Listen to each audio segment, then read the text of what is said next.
महेश्वर गुरुर्साक्षात् परब्रह्म तस्मै श्रीगुरुवे नमः।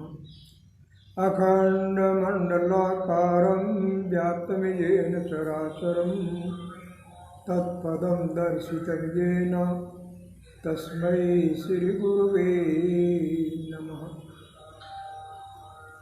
नीलाम्बुजश्यामलकोमलाङ्गं सीतासमारोपितवामभागं पाणौ महासायकचारुचापं नमामि रामं रघुवंशनाथं।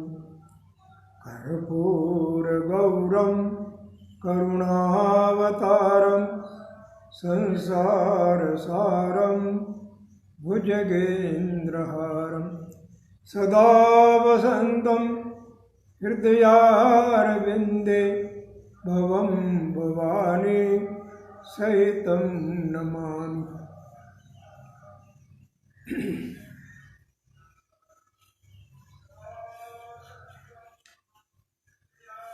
सर्वप्रथम शब्द नंबर 2 की व्याख्या आज करने जा रहा हूँ। व्याख्या से पूर्व मंगलार्थ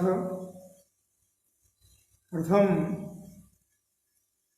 शब्द नंबर 2 का उच्चारण करते हैं।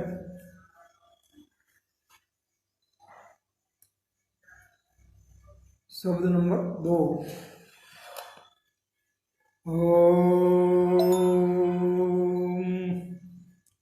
मोर छाया न माया लोहु न मासु रकतो न धातु मोर माय न बापु आपन आपु रोहि न रापु कपु न कलापु दुख न सरापु लोई अलोई क्यों तेरा लोई ऐसा न कोई जम्पा भी सोई ये जम्पे आवागमन न होई मोर याद न जानत मैयल धुआ बखानत उरद डाकले तीर सूलु आदि अनादि तो हमर चीलो हम से रजीलो से कोण में जोगी के भोगी के अल्प हारी ज्ञानी के ज्ञानी के निज कर्मादारी सोखी के पोखी के जल बिंबादारी दया धर्म तापले निज बाला ब्रह्मचारी।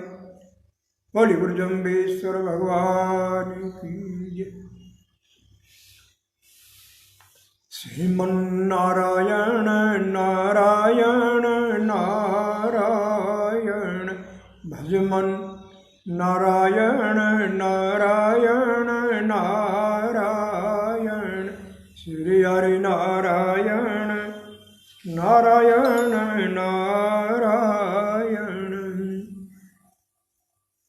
नारायण भगवान विष्णु अनेक रूप रूपाय विष्णुवे परम विष्णुवे वह विष्णु सर्वत्र व्यापक जिसको ओम के नाम से कहा गया और श्वास श्वास में जो कण कण में व्यापक होकर के प्रत्येक श्वास के साथ ऊर्जा शक्ति अंदर जाती है, उन विष्णु रूप गुरु जम्बेश्वर जी को नमन करते हुए उन्हीं के मुख से उच्चारण किए हुए शब्द श्री वायक पर विचार करते हैं। वैसे तो शब्दारा अर्थ अनंत है, जाने सृजनहार, शब्दों के अर्थ तो अनंत है, केवल सृजनहार उच्चारण करता ही जान सकते हैं। फिर भी अपनी बुद्धि अनुसार हम भी समझने का प्रयास करें तो निश्चित ही संपूर्ण वायक वांग्मय जो शास्त्र हैं उनका सारभूत जीवन उपयोगी बातें हम समझ पाएंगे। वर्ष 7 संसार बाल लीला निर्हारी, वर्ष 5 22 पाले एता दिनचारी। 27 वर्ष तक गुरु जम्बेश्वर जी ने गायें चराई। एक शब्द में आया है कि कलयुग चारी छाली। कई लोग शंका उठाते हैं कि जाम्बो जी ने तो छाली मन बकरी चराई थी, आप गाय क्यों बोलते हो? ठीक कहा, उनकी शंका भी ठीक है। छाली चराई कलयुग में तो, यानी अर्थ समझे इसको कि त्रेता युग में हीरा बिणजा, 85 नंबर शब्द में है, त्रेता युग में तो हीरा बिणजा, त्रेता युग में तो हीरों का व्यापार किया। वो लोग थे त्रेता युग के, जैसे हरिश्चंद्र, राम, परशुराम। त्रेता में 3 अवतार हुए, 52। तो हीरो जैसे लोग थे, उत्तम कोटि के लोग थे। जाम्बू जी कहते हैं उनके साथ मेरा व्यवहार हुआ, उनको चराया। और द्वापर युग में गऊ चराई। गऊ के जैसे लोग थे, बहुत सीधे साधे, बहुत ही जैसे गाय दूध देती है, चर फिर आवे सहज दुहावे, ऐसे ही सहज रूप से भोले भाले लोग थे, समझदार भी थे और अपने पथ पर चलने वाले थे। कृष्ण रूप होकर के द्वापर युग में गाय चराई थी। और अब कलयुग में चारी छाली। कलयुग में लोग जो हैं छाली मानो भेड़ बकरी जैसे है। और ये कहावत प्रसिद्ध है कि भेड़ चाल है, एक आगे निकलती है, एक कुएं में गिर जाती है तो सारी गिर जाएगी। एक कक्षा में से बच्चे से पूछा कि बताओ 20 में से 1 कम हो जाए तो कितना बचता है? तो सबने कहा 20 से 1 कम करो तो 19। सबने यही कहा 19 ही बचते हैं पीछे। ये तो बहुत सरल सवाल है। एक बच्चा बोला ना ना, 1 भी नहीं बचता है। 20 में से 1 निकल जाए तो शून्य, वो बाड़ा खाली हो जाता है। मतलब बोले हमारे घर में 20 भेड़ है, उनमें से 1 निकल जाती है तो उसके पीछे पीछे 20 की 20 निकल जाती है। तो यह है भेड़ चाल। और इसे कलयुग में आप देख रहे हो, मुझे ज़्यादा व्याख्या करने की जरूरत नहीं है। जहाँ देखो वहीं भीड़, एक के पीछे एक, कि देवता के जा रहे हैं, कि भूमिया के जा रहे हैं, कहीं कहीं जा रहे हैं, लगी है भीड़। जाम्बू जी कहते ये बकरी जैसे लोग हैं।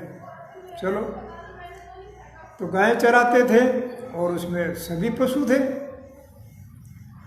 समराथल तक आते थे गाय चराने, रोज शाम को लौट जाते थे। साथ में ग्वाल बाल भी रहते थे और खेल खेलते थे अनेकों प्रकार से। और जाम्बू जी ने कहा बच्चों तुम खेल खेलो और मैं तुम्हारी गाय चराऊंगा। मैं अपना आप चलाऊंगा, बेफिक्र होकर खेलो। तो कोई जंगली जानवर, भेड़िया है, नार है, कोई सिंह है, कोई आ जाए और हमारे पशु को मार डाले तो जाम्बो जी ने कहा कि ये बेरी साल नगाड़ा है। बेरी साल, जो बेरी माने दुश्मनों को सूल की तरह काटने वाला, ये नगाड़ा है और इसे बजा दिया करो और जंगली जानवर भाग जाएंगे, तुम्हारा कुछ नुकसान नहीं कर सकेंगे। उसी समय ही, गाय चराते समय ही जोधपुर के राजा जोधाजी आए थे और उन्होंने जाम्बो जी से प्रार्थना की थी, ये बेरी साल नगाड़ा तो आप हमें दे दीजिएगा, हम युद्ध भूमि में जाते हैं, नगाड़ा बजा के जाते हैं तो हमारी जीत हो सके। तो जाम्बो जी ने कहा यहाँ पर, और यहाँ पर तो आप तो समर्थ हो, आपके रहते हुए यहाँ पर कौन हिंसक प्राणी है जो हिंसा कर सके, निरीह पशुओं को मार सके। तो वो जो है बेरी साल नगाड़ा जोधपुर के राजा जोधाजी ले गए और कालांतर में वो बीकानेर के जूनागढ़ में रखा हुआ है। बीकाजी ले आए थे उनके बड़े पुत्र, और अभी भी रखा है बीकानेर जूनागढ़ में बेरी साल नगाड़ा। तो एक गाय चराते समय ही वहाँ की राजस्थान की, वहाँ की मरुभूमि की व्यवस्था थी, क्या थी, अनेकों रजवाड़े थे अलग अलग, और चोर तो ये सृष्टि रची गई तब से, चोर डाकू तो तब से ही है और अभी भी है। और उस जमाने में चोरी क्या होती थी, पशुओं की चोरी हुआ करती थी। ऊँट है, घोड़े हैं, गायें हैं, यही धन था लोगों के पास। और डाकू लोग, चोर लोग उनको चुरा करके ले जाया करते थे। पीछे से उनके पैरों का निशान देखते हुए बाहर बोलते हैं, यानी उनके रक्षक आया करते थे, मालिक आते थे। कहीं बहुत खून खराबा होता था, झगड़ा भी हो जाता था, कहीं छुड़ा भी लेते थे, कहीं नहीं छुड़ा पाते थे। ये सब चलता रहता था। एक राज्य से दूसरे राज्य में चले गए तो गए,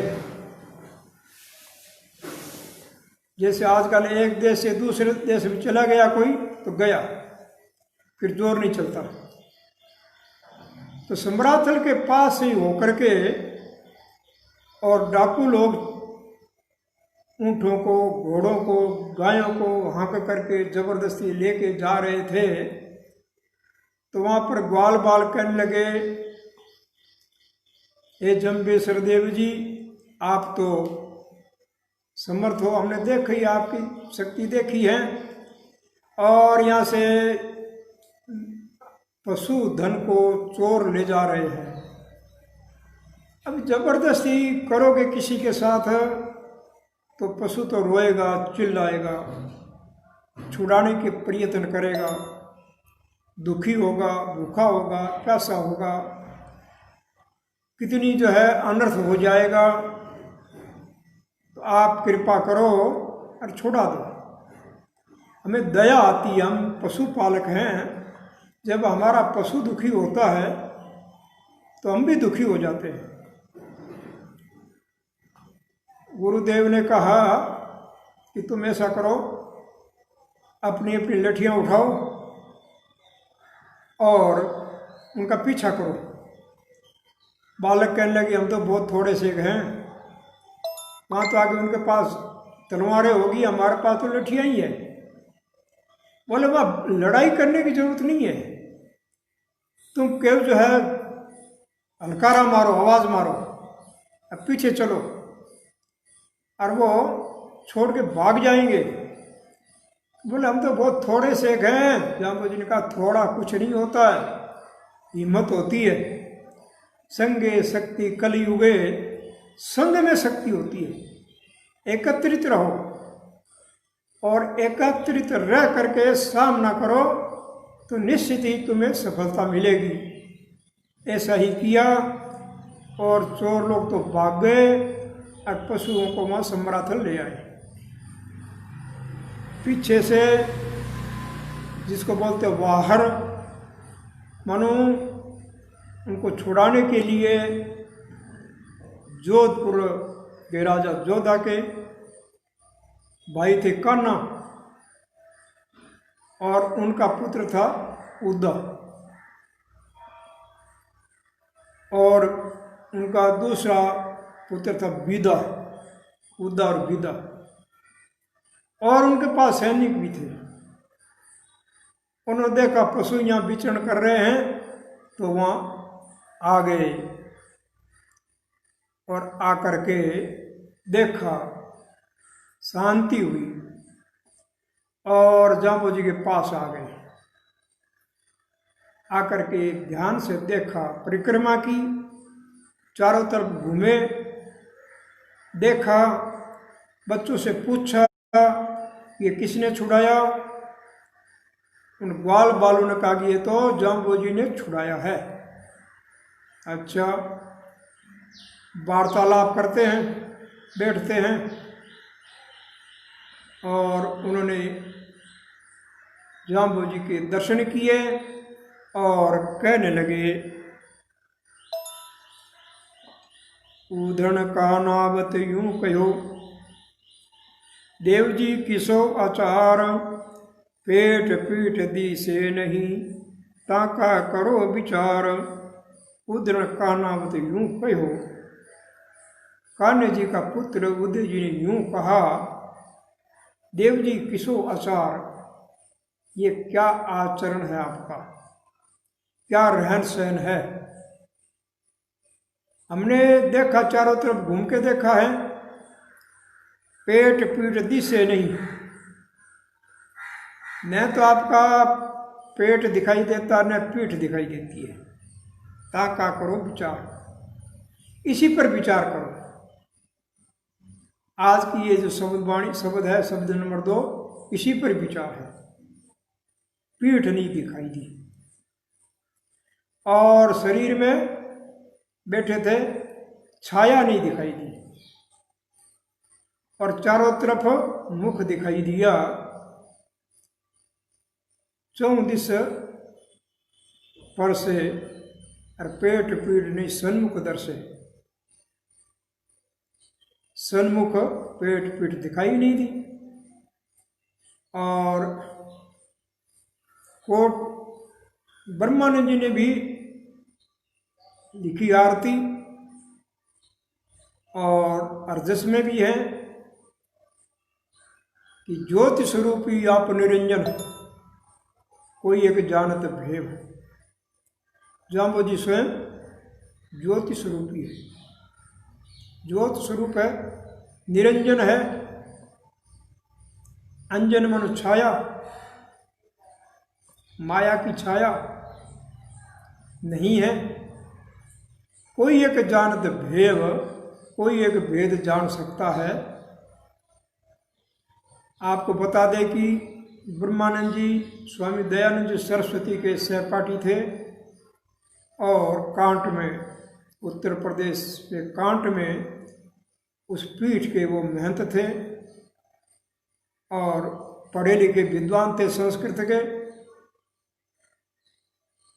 तो उन्होंने एक ही आरती बनाई थी, आरती हो देव समराथल देव विष्णुवर की आरती जय।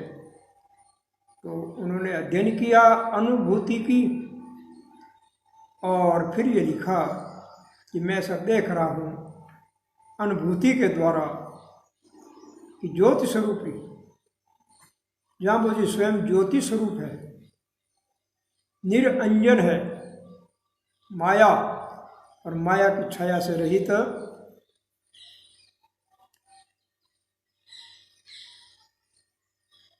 तो माया से रहित हैं।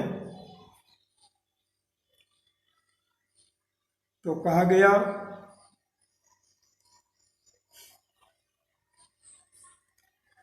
कोटि वाणी प्रकाश। तो चलो इस शब्द में क्या कहा ताका करो विचार, इसी पर विचार करें। क्या संभव है?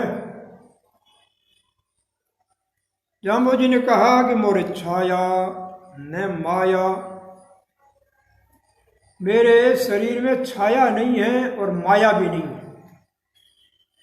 छाया और माया, पहले समझे माया क्या है।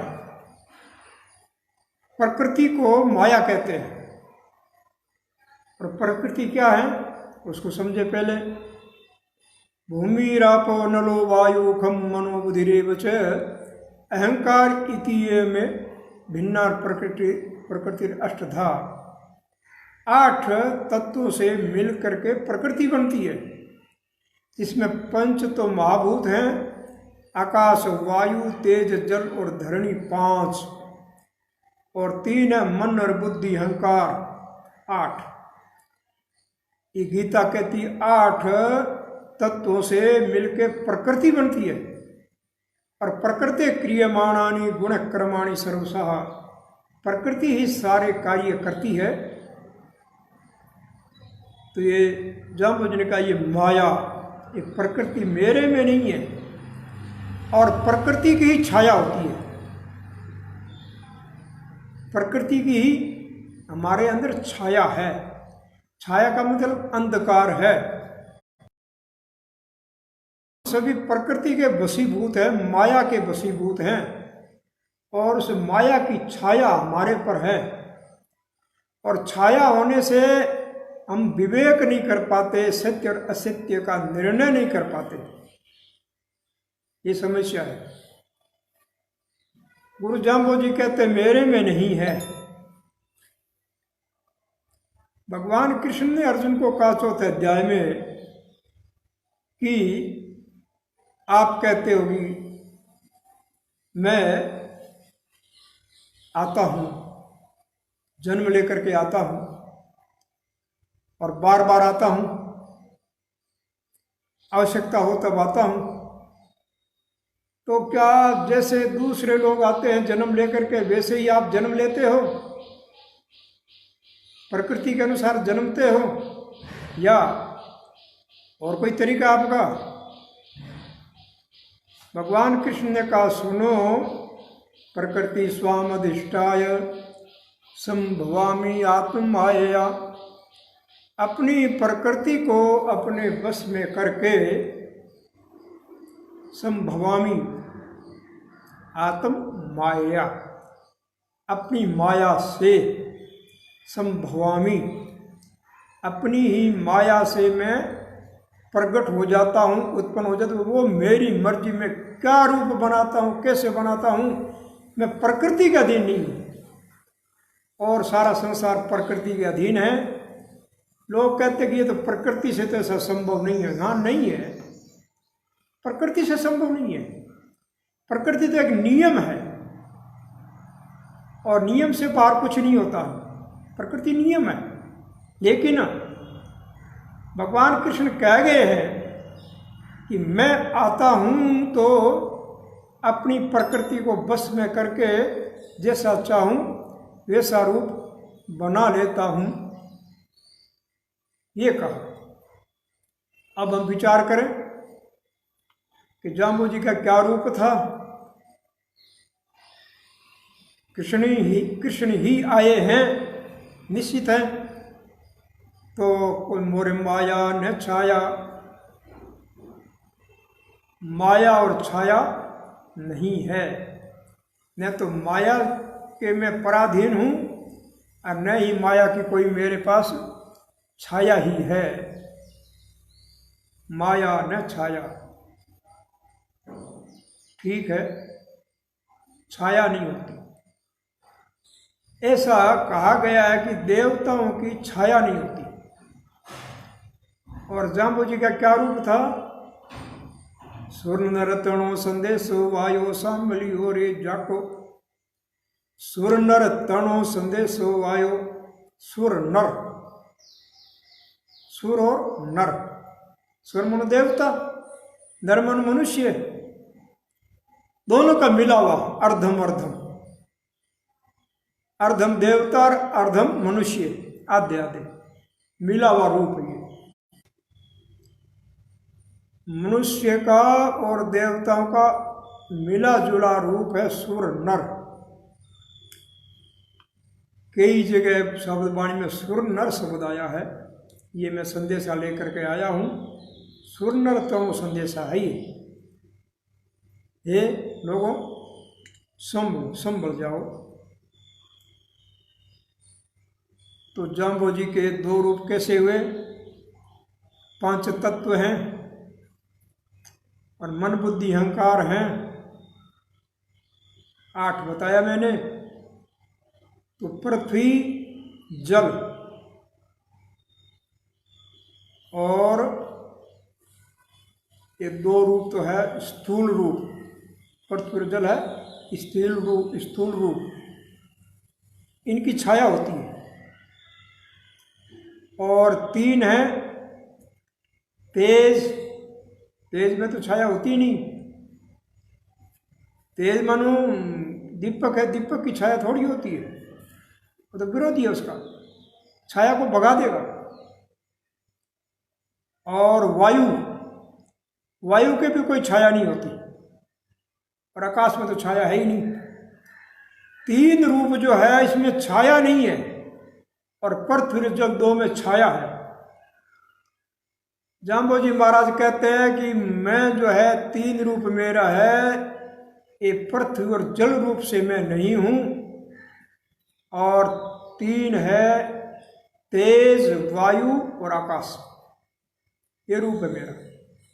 तो छाया कैसे होगी?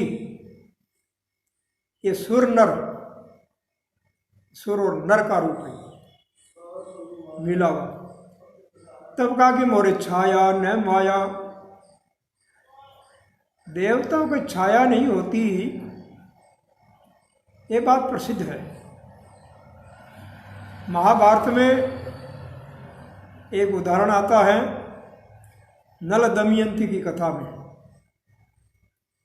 राजा नल और दमयंती का जो है प्रेम विवाह हुआ, उस समय की घटना है ये। दमयंती ने राजा नल को अपना वर स्वीकार कर लिया, दिल से मान लिया, और मान लिया तो मान लिया, फिर इधर से उधर होने की बात है नहीं, स्वीकार कर लिया तो कर लिया। दमयंती कहने लगी मैं तो यदि विवाह करूं तो राजा नल से ही करूंगी।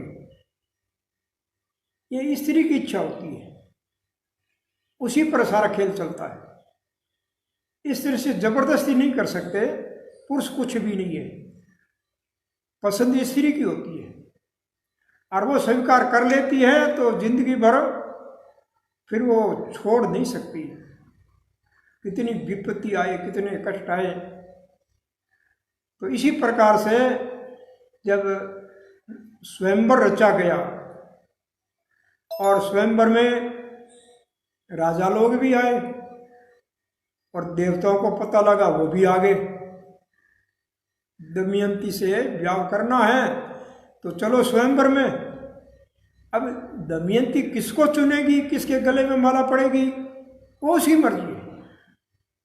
सब लाइन लाइन बैठ गए। देवता को पता लग गया कि ये जो है राजा नल का वर्ण करेगी, तो उन्होंने, देवताओं ने क्या किया, सबने जो राजा नल का रूप धारण करके बैठ गए,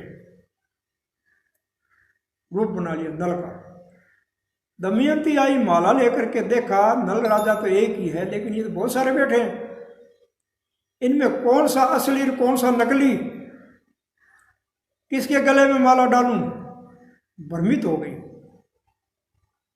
तब आकाशवाणी हुई और कहा दमयंती तू पहचान कर ले कि देवता कौन और मनुष्य कौन, ये पहचान बताओ। दमयंती का पहचान बताओ। और देवता चाहे भले ही मनुष्य का रूप धारण कर ले वो, लेकिन उनकी पहचान है। तो क्या पहचान है? और एक तो देवताओं की छाया नहीं होती, छाया नहीं पड़ेगी, एक दूसरा, उनकी पलकें नहीं झपकती। पलकें झपकती है ना हमारी, और आपने देखा होगा छोटा बच्चा होता है उसके भी पलकें कम झपकती नहीं। और जो जो बड़ा होता जाता है, संसार में प्रवेश करता है, तो पलकें झपकने लग जाती है आंखों की। इसलिए वो बच्चा भी एक देव रूप है, अभी वो शुद्ध रूप है। संसार की जो है हवा उसको लगी नहीं है, वो देव रूप है बालक, इसलिए प्यारा लगता सबको, लगना भी चाहिए। तो पलकें नहीं झपकती, और देवताओं के जो है पैर धरती पर नहीं टिकते, तीसरी पहचान। और चौथी पहचान बताई कि इनके गले में जो फूलों की माला है, देवता के गले में फूलों की माला कुमलाती नहीं है, और मनुष्य के कुमला जाएगी। और मनुष्य को तो पसीना आ जाता है, देवता को पसीना नहीं आता। और बहुत सारी बातें बताई, तो मुख्य रूप से बताया कि छाया नहीं होती। तब जो है दमयंती ने वरमाला तो राजा नल को पहचान लिया कि ये मनुष्य है, डाल दी और ब्याह हो गया। देवता लोग वापिस चल पड़े, और मार्ग में मिल गया शनि देवता। बोले कहाँ से आ रहे हो? कह दमयंती के स्वयंवर से आ रहे हैं। तो वापिस क्यों आ गए? किसके गले में माला पड़ी? वो तो राजा नल के। बोले देवताओं तुमको पसंद नहीं किया, और वो राजा नल क्या है और उसके गले में माला क्यों डाली है? और शनि कह रहा, वो तो मैं इसीलिए तो जा रहा था, मैं तुम सामने मिल गए और मामला खत्म हुआ। शनि बोला भलाई खत्म हो जाए, लेकिन मैं जाऊंगा जरूर। शनि जाकर के बैठ गया राज दरबार में, और मौका अवसर देखता रहा कि कब अवसर चूके और कब जो मैं इन पर अपना जो है हमला करूं, प्रवेश करूं, बुद्धि को भ्रष्ट कर दूं। और एक दिन राजा नल शाम की संध्या बेला में संध्या करने बैठ गए। नियम ये था कि हाथ पैर धो करके और संध्या करने बैठो। संध्या करना मतलब शाम की संध्या करने बैठो। सुबह की संध्या में तो स्नान करके, और शाम की संध्या हाथ पैर धो करके। लेकिन राजा जल्दी में था, और पता नहीं क्या हो गया, संध्या बेला हो गई है, नियम तो नियम है, और वो संध्या करने बैठ गया, हाथ पैर धोए नहीं, और शनि प्रवेश कर गया अंदर।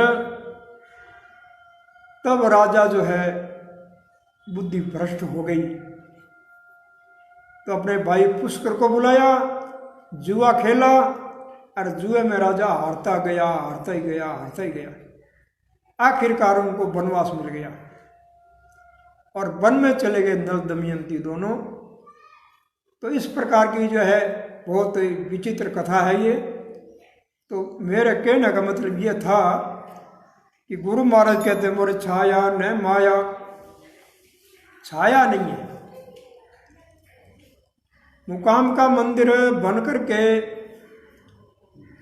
तैयार हुआ, छाजे तक बना, मुकुट बन गया, चौक नहीं बना था। बीकानेर का राजा जेत सिंह आया, डागली लगा करके, पेड़ी लगा करके मंदिर पर चढ़ा, चढ़ करके परिक्रमा करी, हाथ जोड़े, और कहने लगा जाम्बोजी से ऐसा और कोई देव नहीं। साथ में एक चारण था, उन्होंने कहा बात तो ठीक है, जाम्बोजी से कोई देव नहीं, लेकिन छाया खोजन दिसतो, छाया खोजन दिसतो। जाम्बोजी के छाया नहीं होती थी। खोज मानो पैर धरती पर नहीं मड़ते थे।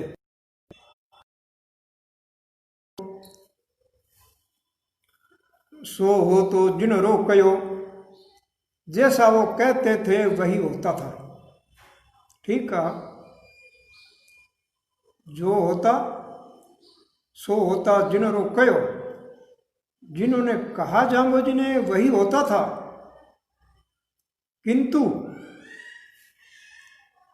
इतना होते हुए भी तृष्णा भूख नींद नहीं व्यापती।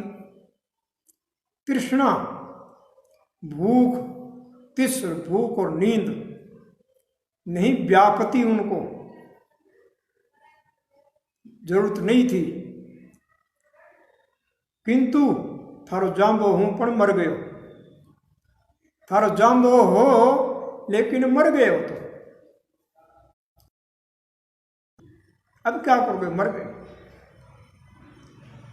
तो वहां पर कोई विष्णु भगत थे, संत थे, उन्होंने सुना और जवाब दिया, अजहूं गंग जल बहे, अजहूं, अब तक ये गंगा जल बहता है, अब तक सूर्य उदय होता है, अब तक चंद्र आकाश में दिखता है, अब तक तारे मंडल हैं, अब तक ऋषि लोग वन में बसते हैं। मैं कहीं जब वो मत कहो कि जाम्बोजी मर गए। तो राजा बोले कि कल सुबह जो है देखेंगे, समाधि उखाड़ के देखेंगे, प्रमाण देखेंगे। रात्रि में उन भक्तों को जो है आवाज आई, बोले खोलने दो, परचो देशो। प्रातःकाल एक डाबड़ी उखाड़ी, समाधि के आगे से अभी भी है, उखड़ी हुई हो, दोबारा लगाई गई है, और देखा अंदर प्रकाश दिखाई दिया, आंखों में चकाचौंध हो गया, और राजा तुरंत बंद कर दी। बोले और आ रहा तो वचन साचा न पिंड काचा। और आ रहा, और दूसरों के तो शब्द तो सच्चे लेकिन पिंड काचा, शरीर कच्चा था। लेकिन जाम्बोजी रहा तो शब्द ही साचा और पिंड ही साचा है। तो मेरे कहने का मतलब ये है, इतने उदाहरणों के द्वारा ये सिद्ध हुआ कि मोरे छाया न माया, माया की छाया होती है। जाम्बोजी कहते मेरे नहीं है वो, मैं किसी माया के वशीभूत नहीं हूं, मैं किसी माया की छाया में नहीं जी रहा हूं, अंधकार में नहीं जी रहा हूं, मैं प्रकाश में जी रहा हूं, प्रकाश स्वरूप हूं, ज्योति रूप हूं। और ज्योति की छाया कहाँ होती है? आगे कहा लोही न मासूम, न तो मेरे शरीर में लोही और मांस, ये दो दो के जोड़े हैं, 12 जोड़े हैं, और बड़े विचित्र ही है। 3 लाइन है और तीनों में 4-4 के जोड़े हैं, अब 12 हो जाते पूरे। सुनो, पहले है मोरे छाया न माया, दूसरा लोही न मासूम, मांस, लोही मन खून, मेरे में नहीं, ये पृथ्वी का अंश है, जल का अंश है। रक्तु न धातु, रक्त यानी ये शिराएं जिसमें रक्त चलता है, और धातु, धातु 7 प्रकार का होता है। सप्त धातु को उपजो पिंड, ये 7 धातुओं से हमारा शरीर उपजा है। सप्त धातु को उपजो पिंड, और मोरे माय न बापू, मेरे माँ है न कोई बाप है, मैं माँ बाप से जन्म नहीं लिया है। बहुत साफ बात है। तो ये हो गए 4, छाया माया 1, लोही मास 2, रक्त धातु 3, और मोह माय न बाप 4 जोड़े हुए। आगे फिर देखो, अपन आपू, मैं अपने आप में ही स्वयं समर्थ हूँ। अपने आपू, रोही न रापू, रूह, ऊर्जा शक्ति जो हम सब बाहर से ग्रहण करते हैं और उसे जीते हैं, जिसको हम कहते हैं जीव कहते हैं। उसको जीव जो जीने के लिए बाहर से ऊर्जा शक्ति ग्रहण करता है, वायु से सांस के द्वारा ग्रहण करता है, अन्न से करता है, जल से करता है, तेज से करता है। जाम्बो जी कहते हैं रूही न रापूं। और फिर कहा कोपू न कलापूं। कोप, बहुत सारे लोग कोपित हो जाते हैं, क्रोधित हो जाते हैं छोटी छोटी बातों को लेकर के। जाम्बो जी कहते हैं ना ना तुम चिंता मत करो, मैं। और जो कुपित हो जाता है वो कलाप करता है, आल बाल कुछ न कुछ बकता है, उल्टा पुल्टा अंदर से आवाज निकलती है। और जो कुपित हो जाता है, किसी पर क्रोधित हो जाता है, यानी रूठ जाता है, या तो उसकी बोलती बंद हो जाती है, मैं कभी नहीं बोलूंगा, और या फिर बोलेगा तो बोलता ही जाएगा, बकता ही जाएगा, चुप होगा ही नहीं। ये कोप तो पता नहीं कि महारानी कैकेयी जो है कोप भवन में चली गई, कुपित क्रोधित होकर के।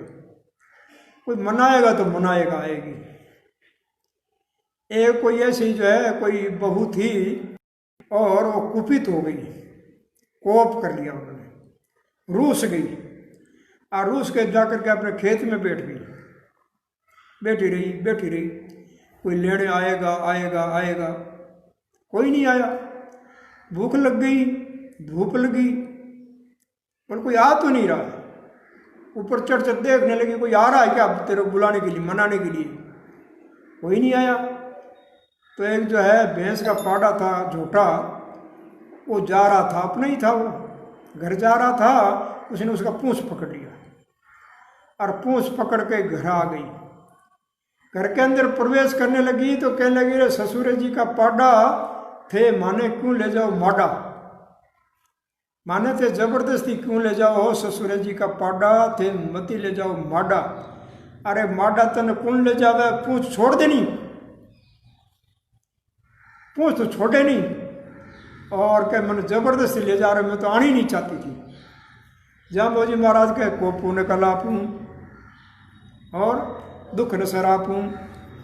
यहाँ भी चार जोड़े। दुख होगा तो कोई भी श्राप देगा, दुख होगा तो साप देगा, और लगे न लगे बात अलग है। किसी का लग भी जाता है, पर सबका लगे कोई जरूरी नहीं है।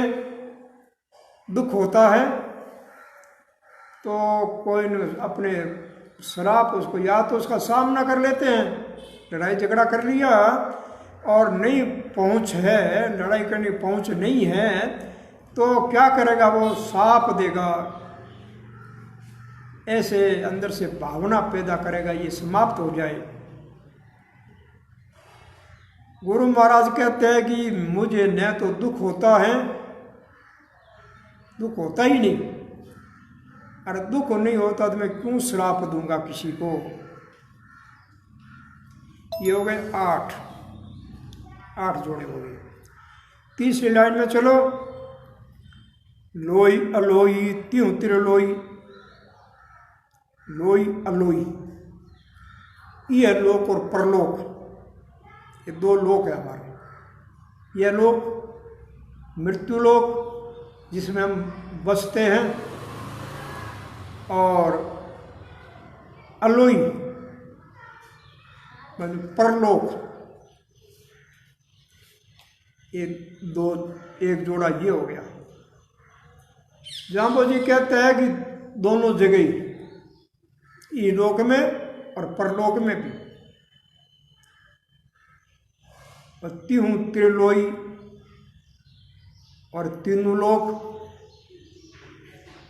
ये मृत्यु लोक, स्वर्गलोक और पाताल लोक, त्यों त्रिलोई, ये भी एक जोड़ा हो गया। ऐसा न कोई जंपा भी सोई, ऐसा न कोई एक, ऐसा कोई नहीं है संसार में, ऐसा न कोई, ऐसा संसार है ही नहीं कहीं पर भी जहाँ पर ये परमात्मा की सत्ता नहीं है। इतना विशाल ब्रह्मांड और उसके अंदर परमात्मा की सत्ता विद्यमान है। चेतन परमात्मा चेतन रूप से सर्वत्र विद्यमान है। ऐसा देखो, देख लो नहीं क्या फर्क पड़ता है तुम्हारे, कुछ घटता है क्या? यही ब्रह्म ज्ञान है। और हिते ज्ञानात् न मुक्ति, जब तक ज्ञान नहीं होगा तब तक मुक्ति नहीं है। कैसे मुक्ति होगी? ज्ञान के बिना तो। ऐसा न कोई, ऐसा कोई नहीं है तीनों लोकों में, इस लोक परलोक तीनों लोकों में ऐसा न कोई ऐसी जगह नहीं है खाली जहां पर वह सत्ता परमात्मा विद्यमान न हो। श्वास तो हम सब लेते हैं, श्वास के द्वारा ऊर्जा शक्ति हमको मिलती है, वो मुफ्त की मिलती है। लेकिन आज का तो श्वास में आने वाला जो ऊर्जा शक्ति समाप्त हो रही है, तो मनुष्य का जीवन भी समाप्त होने जा रहा है। एक सोचो बात, यह है पर्यावरण। ये 5 जून को पर्यावरण दिवस मनाता सारा संसार, और सब चिंता में पड़ गए हैं कि बचेंगे कैसे, बचने का क्या तरीका हो सकता हमारे पास, क्या करें। बड़ी बड़ी संगोष्ठियां करते हैं और कुछ समझ में नहीं आता। इधर तो विकास की ओर अग्रसर हैं और उधर जो पर्यावरण दूषित होता जा रहा है। मुझे ऐसा लगता है ये कोरोना भी, ये जो है आखिर इतना प्रदूषण फैल चुका है और ये अणु परमाणु बम बन गया। ये प्रदूषण का ही बम बन चुका, ये परमाणु बम है ये। और ये जो है उस प्रदूषण को लेकर के, और ये जो है एक से दूसरे में प्रवेश करता हुआ आगे आगे बढ़ता जा रहा है। विष्णु न दोष किशोरे प्राणी, तेरी करनी का उपकारूं। भगवान को क्यों दोष देते हो रे भाई? ये हमारी करनी है, हमने ही कर्म की है, ये हमने ही प्रदूषण बढ़ाया है, अपनी मौत हमने ही जो तैयार की है। अब हम ही बचने की कोशिश करते हैं। कैसे बचेंगे? वो तो नाग है, नाग जहर से भरा हुआ, और नागा ने पाड़ हो तो क्या होगा? नाग को दूध पिलाओगे तो क्या होगा? वो कभी न कभी तो डस ही जाएगा, मौका देखेगा। तो कोरोना भी उसी तरह है, ये एक विष का एक जो है एक बम बन चुका है, अणु बम बन चुका है। दिखता नहीं है लेकिन दिखता नहीं है। क्या करो? कोई सामने आकर लड़े तो उसका सामने किया जा सकता है, लेकिन जो नहीं दिखता हम क्या कर सकते हैं? हाथ पर हाथ धरे बैठे हुए कुछ नहीं कर पाते। तो जाम्बोजी महाराज ने कहा कि 2 ही तरीके हैं इसे बचाव के। एक तो दरख्त लगाओ, ज़्यादा से ज़्यादा दरख्त लगाओ, वन होना चाहिए। इस धरती पर 36% वन होना चाहिए। और जो है दूसरा जो है ये जो तेल डीजल, पेट्रोल, गैस, ये सबसे ज़्यादा यही प्रदूषित करता है वातावरण को। इसकी खपत कम की जाए। अभी अभी जो है 2 महीने तक लॉकडाउन हुआ, सब सवारियां बंद हो गई और जो है लोगों ने जांच पड़ताल करी कि क्या फायदा हुआ, पर क्या फायदा हुआ। यहाँ तक कि जो है इधर हमारे हरिद्वार सहारनपुर से गंगोत्री जमुनोत्री की पहाड़ियाँ, बर्फीली पहाड़ियाँ सीधी साफ दिखाई देने लग गई, तो बीच में प्रदूषण खत्म हो गया। गंगा जल बहुत शुद्ध हो गया और जो है वायु शुद्ध हो गई, जल शुद्ध हो गया और लोग जो है घरों में ऊर्जा शक्ति को एकत्रित कर बैठे हैं। अब फिर लगे हैं जोर से, तो वही कुहाड़ी और वही डंडा फिर तैयार है, फिर तैयार है। तो कहा ऐसा न जंपा भी सोई। तो इसलिए मेरा कहने का मतलब यह है कि एक आदमी को जीने के लिए जगह चाहिए खुली,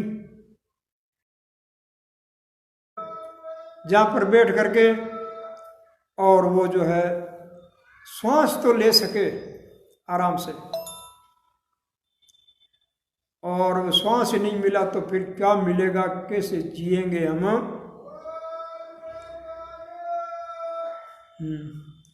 तो कैसे जिएंगे हम, नहीं जी पाएंगे। ये जीने का जो है ढंग तो नहीं हुआ। दूसरा है हवन। हवन करो, और हवन से जो है ऊर्जा निकलती है, वो अपने आसपास घर मकान में फैलेगी और उस ऊर्जा के अंदर रहने वाले, हमारे अंदर ऊर्जा जाएगी तो शरीर में शक्ति आएगी, रोगों से हम लड़ सकेंगे और कोरोना को भगा सकेंगे। जी जप पे आवागमन न हुई, उसका जप करने से क्या फायदा होगा, आवागमन न हुई। जन्म और मरण, जरा मरण भय भाजू, जन्म जाएगा, मुक्त हो जाएंगे। तो पूछा फिर जन्म मरण मिट जाएगा तो जिसको हम जीव कहते, आत्मा कहते, तो कहाँ जाएगी वो, कहाँ रहेगी वो, जन्म नहीं लेगी। तो जैसे कि हम हवन जोत करने वाले और हमारे जो है जीवन की ऊर्जा शक्ति ज्योति रूप है और वो सूर्य रूप है, और ज्योति भी सूर्य रूप है, और ज्योति ज्योति में जाएगी, जल जल में जाएगा, पृथ्वी पृथ्वी में जाएगी। तो जीवन ज्योति है हमारी, वो ज्योति ज्योति में जाएगी और महाज्योति सूर्य में विलय हो जाएगी और जन्म मरण से छूट जाएंगे। इसलिए गुरु महाराज ने कहा कि आपको दर्शन करना तो ज्योति में करो, हवन करो और जीवन युक्ति सीखो और मुक्ति को प्राप्त करो। जिन जंपे आवागमन न हुई, मोरी आदि न जानत मैयल धुआं बखानी। गुरु महाराज कहते मेरी आदि न जानत, नहीं जान सकते कब पैदा हुए, भगवान जी पैदा कब हुए और किस से हुए, कब तक रहेंगे। मोरी आदि न जानत, नहीं जान सकते आप, किसके द्वारा, प्रत्यक्ष प्रमाण के द्वारा। प्रत्यक्ष से तो नहीं जान सकते, तो फिर दूसरा जानने का क्या तरीका है, अनुमान से, अनुमान प्रमाण।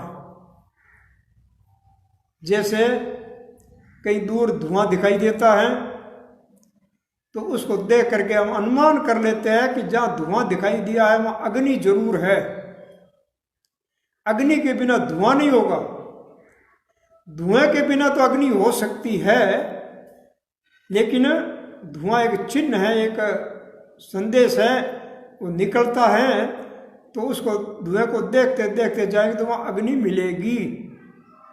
ये अनुमान है, यहाँ बैठे बैठे अग्नि का अनुमान कर लिया गया, अग्नि को जान लिया गया कि वहाँ पर मौजूद है धुएं को देख करके। ऐसे ही वर्षा हो रही है तो ये अनुमान कर लिया जाए कि बादल आए, बिना घर बाहर निकले ही अनुमान हो जाए कि बादल आ गए हैं, वर्षा हो रही है, तो अनुमान है, ये अनुमान प्रमाण है। अनुमान से जाना जा सकता है कि ये सृष्टि है, चल रही है, तो इसके पीछे कोई सत्ता, कोई शक्ति, कोई भगवान जरूर है जो सृष्टि को संचालित करते हैं, ये अनुमान है। और एक है उपमा प्रमाण भी है, उपमा दी जाती है उसके जैसा वो, और एक है शब्द प्रमाण। 4 प्रमाण न्याय दर्शन ने माने हैं। शब्द प्रमाण, हम जो शब्द बोलते हैं ये भी प्रमाण है। आज जो देश का प्रधानमंत्री कोई शब्द कहता है, कोई बात कहता है, तो वो प्रमाणिक है। और कोई दूसरा कह दे हमारे आपके जैसा, तो बोले इनकी बात का क्या मतलब है, इनकी बात प्रमाणिक नहीं है। और देश का प्रधानमंत्री कहता है तो वो बात प्रमाणिक है। तो ये शब्द भी प्रमाण है। तो धुआं बखानत उड़द ढाकले त्रिशूल, 3 तरह की सूल है। देही के देवी को भौतिक तापा, राम राज में कब उन्हें व्यापा। शरीर में होने वाले कष्ट, देवताओं से होने वाले कष्ट, तूफान, सर्दी, गर्मी, और भौतिक संसार के लोगों से होने वाले कष्ट, ये 3 तरह के सूल हैं। और ये सूल चुभते रहते हैं, सबको ही ढक ले, इन पर ढक्कन लगाओ, ज्ञान रूपी ढक्कन। अज्ञानता रूपी जो सूल है उन पर ज्ञान रूपी ढक्कन लगाओ। आद अनाद तो हम रचीलो। गुरु महाराज कहते हैं आदि अनादि तो हमने ही बनाया। तो पूछा कि आपको किसने बनाया? बिना कारण के तो कार्य होता नहीं है, कोई तो कर्ता होगा ही होगा पीछे। कर्ता के बिना तो ये मकान बनाने वाला कौन होगा? कोई तो कारण होगा और कर्ता भी होगा। कारण तो है ही है कि मकान में बैठना है, और बनाने वाला कोई मालिक भी है इसको, तो ये मकान बना, कार्य रूप में परिणित हुआ। ऐसे ही ये कारण और कार्य रूप संसार है। तो इसको बनाने वाला तो ठीक है, मान लिया ईश्वर है, परमात्मा है, भगवान कुछ कहो, लेकिन उसको किसने बनाया? गुरु महाराज कहते हम सृजिलो से कौन, हमें बनाने वाला कौन? पूछते हो कि आपको किसने बनाया? जब जी कहते हैं हमें सृजिलो से कौन, हमें कौन बनाएगा? हम तो सबको बनाते हैं, लेकिन हमें कौन बनाएगा? और हमको बनाएगा तो और पीछे कोई होगा, और पीछे कोई और पीछे होगा, ये तो अनवस्था हो जाएगी, अंत ही नहीं है इसका, कहीं कहीं रुकना होगा। हम सृजिलो से कौन, कह रहे आवाज नहीं आ रही। हम सृजिलो से कौन, मैं जोगी के भोगी के अल्पहारी। जाम्बो जी कहते हम जोगी हैं कि भोगी हैं, या अल्पहार थोड़ा आहार करने वाले हैं, या ज़्यादा आहार करने वाले हैं। हम ज्ञानी हैं कि ध्यानी है, या कर्म करने वाले हैं, हम शोषण करने वाले हैं दूसरे का, या पालन पोषण करने वाले हैं, या जल बिंब प्रतिबिंब और बिंब रूप में है, बिंब रूप में या प्रतिबिंब के रूप में है। बिंब रूप में सूर्य और जल में उसका जो छाया पड़ती वो होती है प्रतिबिंब। जाम्बू जी कहते हैं मैं बिंब रूप हैं, जो जल में सारे संसार में प्रकाशित करते सारे संसार को प्रतिबिंब रूप में, बिंब रूप हैं। क्या है हम, भगवान जी क्या है, ये निर्णय करना तो मुश्किल है, कठिन है। और गीत गाते गाते गाते गाते सब थक गए, कोई पार नहीं पाया, अंत नहीं पा सका। तो आखिर में कह दिया कि मैं कौन हूँ, दया धर्म था पले निज बाला ब्रह्मचारी। गुरु महाराज कहते हैं दया और धर्म की स्थापना करने वाला मैं बाल ब्रह्मचारी हूँ। दया और धर्म की स्थापना करने वाले, इस देश में लोगों में दया नहीं है, रूख लीलो नहीं कहावे, जीवों पर दया नहीं है। तो दया सिखाने के लिए मैं आया हूँ। लोग दया करो, जीव दया पालनी। और दूसरा कहा कि धर्म था पले। धर्म और अधर्म क्या है, धर्म क्या अधर्म क्या है, पाप क्या है, पुण्य क्या है, इसको ठीक से नहीं जान पाते। तो मैं दया धर्म स्थापना करने वाला निज बाल ब्रह्मचारी, मैं बाल ब्रह्मचारी हूँ, सदा ही बाल्यावस्था में रहने वाला। कभी मैं बूढ़ा नहीं होता, आयु मेरी घटती नहीं है और काल का मेरे पर प्रभाव नहीं है। कालेन अनुच्छेदात, काल मुझे जो है अवच्छेदन नहीं कर सकता, कुछ नहीं बिगाड़ सकता। कालोस्मी, भगवान कहते हैं मैं स्वयं काल हूँ और काल मेरा कुछ नहीं बिगाड़ता। इसलिए बाल, जब मुझे बाल्यावस्था में थे, सदा ही बाल्यावस्था में रहे।